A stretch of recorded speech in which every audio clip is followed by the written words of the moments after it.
ప్రకాశం జిల్లా కొండపి నియోజకవర్గం సింగరాయకొండ మండలంలోని బెంగినపల్లి గ్రామంలో ఎన్టీఆర్ భరోసా పింఛన్ లబ్ధిదారులకు పింఛన్ అందజేసిన ప్రకాశం జిల్లా తెలుగుదేశం పార్టీ అధ్యక్షుడు మరియు మాజీ జిల్లా ప్రజా పరిషత్ చైర్మన్ డాక్టర్ నూకసాని బాలాజీ. ఈ కార్యక్రమంలో గ్రామ తెలుగుదేశం పార్టీ అధ్యక్షులు రోసిరెడ్డి, మద్దిలే వెంకటేశ్వర్లు, మాజీ ఎంపీటీసీ నూకసాని రమణయ్య, నూకసాని శ్రీనివాసులు, సన్నిపోయిన మాలకొండయ్య, అల్లాడి ఏడుకొండలు, కస్తూర్తి వెంకటేశ్వరరావు, గ్రామాల తదితర నాయకులు పాల్గొన్నారు.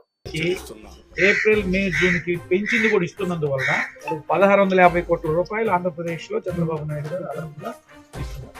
ఒకటేమో నెలకి 819 కోట్లు పెరిగిందని పెరుగుతుంది, 1650 కోట్లే మళ్ళా ఈ 3 నెలలకు పెరిగిన దానికి కలిపి మీకు 7000 రూపాయలు ఇస్తున్నారు ఈ నెల. ఇంతవరకు ఎవరు ఇవ్వాలి అట్లా. ఆయన ఇవ్వడానికి 5 ఏళ్ళు పట్టింది.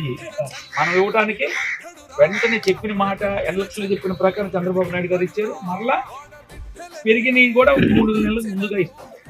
మీరందరూ కొంచెం అండగా ఉండాలి ఆయనకి.